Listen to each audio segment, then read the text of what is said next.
تو کہتے ہیں اور مزدوروں میں پہنچا تو ایک نوجوان کمزور سا مجھے دکھائی دیا. میں اس کے پاس، اس کے چہرے پر نہ تقوی کا نور تھا، پیشانی پر عبادت کا سرور تھا. تو میں نے کہا بیٹے مزدوری کرو گے؟ کہنے لگا کروں گا لیکن میری کچھ شرطیں ہیں. تو میں نے مسکرا کے کہا، میں نے کہا بیٹے مالکوں کی شرطیں ہوتی ہیں کہ مزدوروں کی ہوتی ہیں؟ کہنے لگا میں ذرا انوکھا مزدور ہوں، میری شرطیں. کہا کون سی؟ کہنے لگا لوگ 4 دینار مزدوری لیتے ہیں، میں 3 لوں گا. کہتے ہیں میں نے کہا یہ تو بڑی اچھی شرط ہے، باقی کی بھی اس طرح کی رکھ لیں. 4 لیتے ہیں، میں 3 لوں گا. دوسری شرط کیا ہے؟ کہنے لگے جو آپ کام کہیں کہ دل جمی سے کروں گا، لیکن جب اذان ہو جائے گی تو میں جہاں کام ہوگا وہیں چھوڑ دوں گا، میں پھر آگے نہیں بڑھوں گا. تیسری شرط میری یہ ہے کہ میں کام کروں گا، آپ کے کسی سوال کا جواب نہیں دوں گا. کہتے رند مزاج تھا، مجھے پسند آیا، میں گھر لے آیا، کام بتایا. جو کام مزدور سارے دن میں کرتا ہے اس نے 2 گھنٹے میں کر دیا. جب آدمی کام شروع کرا لے تو کام بھی نکلتے رہتے ہیں. کہتے ہیں میں نے کہا اور کر دو، وہ کام کرنے لگا. آپ فرماتے رمضان نہیں تھا، ویسے اوقات تھے، کام کرنے لگا. دوپہر کا وقت ہوا، زہر کی اذان ہوئی تو اس نے مٹی نکالی ہوئی ہے بنیاد سے، می کہتے ہیں پنجاب، مٹی نکال کے باہر رکھی. تو رستہ تھا ہمارا گزرنے کا، ادھر اذان ہو گئی. میرا بیٹا کہنے لگا چلے جانا نماز پڑھنے کے، ذرا اس کو صحیح کر دو. کہنے لگا چپ کر، تیرے والد سے وعدہ ہوا تھا جب اذان ہو جائے گی میں کسی کی نہیں سنوں گا، صرف اپنے خدا کی سنوں گا. کہتے وہ وہیں چھوڑ کے چلا گیا. دوپہر کا وقت ہوا تو میں نے کہا کہ بڑا نیک ہے، میں نے اس کو کہا کھانا کھا لو. تو کہنے لگا میں نے روزہ رکھا ہوا ہے، نفلی روزہ. آپ فرماتے شام ہوئی، میں نے پوچھا تیرا نام کیا ہے؟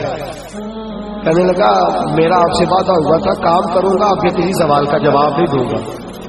تو میں نے کہا کل کہاں ملو گے؟ کام کچھ اور کرانا ہے. کہنے لگا حضرت جی پڑھے لکھے آدمی، بتائیے کل تک آپ زندہ رہیں گے؟ مجھے تو کوئی نہیں پتا، آپ کو خبر ہے تو وعدہ کر لیتے ہیں. اب فرماتے ہیں یہ کہہ کے وہ گزر گیا، چلا گیا. اگلے دن میں صبح لینے گیا، مزدوروں سے پوچھا وہ کدھر ہے؟ تو کہنے لگے وہ صرف ہفتے والے دن آتا ہے. کیوں؟ اس لیے کہ وہ کہتا ہے میرا ہفتے کا خرچہ 3 دینار ہے.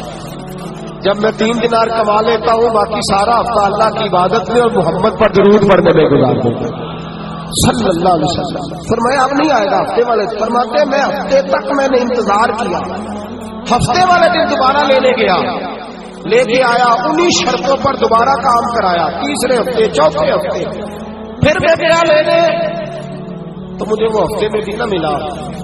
میں نے لوگوں سے کہا وہ کدھر ہے؟ کہنے لگے بڑا سخت بیمار ہے. گھر کدھر ہے؟ کہنے لگے بغداد کی قبرستان کے پیچھے جو کچی آبادی ہے ان میں ایک جھونپڑی میں رہتا ہے. کہتے میں وہاں پہنچا، دروازے پہ دستک دی تو کہنے لگا حضرت جی اے محدث ابن جوزی آ جاؤ، دروازہ کھلا ہوا ہے. تجھے کس نے بتا دیا کہ دروازے پہ میں ہوں؟ کہنے لگا غریب ہی غریبوں کا پتہ لیتے ہیں، ماڑے ہی ماڑوں کی خبر لیتے ہیں. آپ اللہ والے ہیں تو میری تیوارداری آپ نے کرنی تھی، کسی بڑے نے تھوڑی کرنی تھی.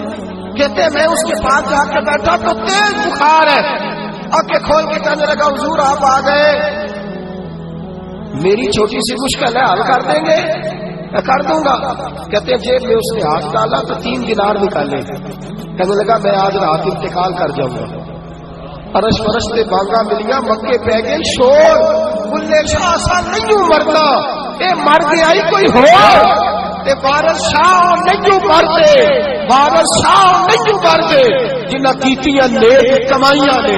اقبال کہتے ہیں موت کو سمجھے ہیں غافل اختتام زندگی، ارے یہ ہے شام زندگی پھر صبح دوام زندگی.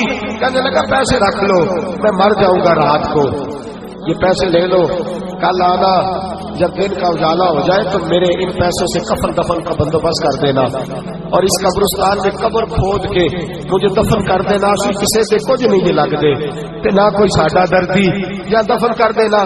کہتے ہیں پھر دوسری جیب میں ہاتھ ڈالا اور کہنے لگا یہ انگوٹھی یا ہیرے کی، مجھے جب آپ دفن کر لیں زور سے پہلے تو اثر کے بعد ہارون رشید بادشاہ نکلتا ہے سیر کر دے، اسے آواز دینا، آپ کی بات نہیں سنے گا، کہنا تیری ایک امانت ہے، وہ پھر آپ کو بلائے گا تو انگوٹھی اسے دینا، اور پھر آپ بس یہ 2 میرے کام کر دے، اللہ آپ کو جزا دے گا، پھر آپ میری طرف سے جزا کے مستحق ہیں، اللہ آپ کو دے گا.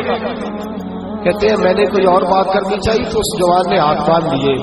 کہنے لگا حضور وقت تھوڑا رہ گیا ہے، رات جانا ہے، مجھے اپنے رب سے تنہائی کرنے دے، گناہ لمبے چوڑے ہیں معافی مانگنے دے، فہرست بڑی ہے، میرے پاس ٹائم تھوڑا ہے، میں بدکار پرانا خاتم، مینو کسے در ملی نہیں ٹوئی، یہ واسط یار نے نظر جو کی تھی واسط ہی ہوئی، مجھے پتا ہے، پتا سارا ہے سردار کو کیتی ادا یہ پردہ پایا ہی تیرا بھلا ہو سی۔ فرمایا آپ جائیے، فرماتے حضرت محدث ابن جوزی میں اٹھ کے آ گیا، لوگ سو گئے، وہ بھی سو گیا ہوگا، پر مجھے ساری رات نیند نہیں آئی، اس کے جملے مجھے ستاتے رہے، رات بڑی مشکل سے کٹی، دن کا اجالا چمکا، بڑی مشکل سے سورج نکلا تو میں گیا، دروازے پہ ہاتھ رکھا تو دروازہ پہلے ہی کھل گیا، خوشبوئیں دور دور تک میرا استقبال کرنے لگی، کہتے چہرے سے کپڑا ہٹایا تو یوں لگا ابھی ابھی دیدار کر کے سویا ہے، ابھی ابھی کسی کا چر ہویا، میں ترنے لے گیا، کدی موڑ میرے ول واگا، خواب میری بچ ایک بار جیا میں ساری عمر نہ جاگا، کہتے ابھی ابھی سویا ہے، میں نے 2-3 آدمی ساتھ لیے تھے، غسل دیا، کفن پہنایا، جب جنازہ لے کے اٹھے تو پتہ نہیں مخلوق کدھر کدھر سے آ گئی، یہ عاشق کا جنازہ ہے ذرا دھوم سے نکلے، یہ عاشق کا جنازہ ہے ذرا دھوم سے نکلے، اور محبوب کی گلیوں سے ذرا گھوم کے نکلے، اور میرے مرنے پہ ہنسو شور مچ جائے گا، دیکھو گے کہنے الوداع سرکار خود تشریف لائیں گے، کہتے جنازہ اٹھا تو پتہ نہیں کدھر کدھر سے مخلوق آئی، اسے دفن کیا، فرماتے اثر کے بعد میں انگوٹھی لیے گیا، ہارون رشید نکلا، آواز دی، میری بات نہ سنی، اور میں نے کہا تیری ایک امانت ہے میرے پاس، مجھے تنہائی میں لے گیا، جب میں نے انگوٹھی دی تو چیخے مار کے رونے لگا، کہنے لگا انگوٹھی والا کدھر ہے، وہ کدھر گیا انگوٹھی والا، میں نے کہا اس کا تو انتقال ہو گیا، کہتے ہارون رشید تڑپا، اتنا رویا بادشاہ کہ مجھ سے سنبھلا نہ گیا، وہ قبر کدھر ہے، میں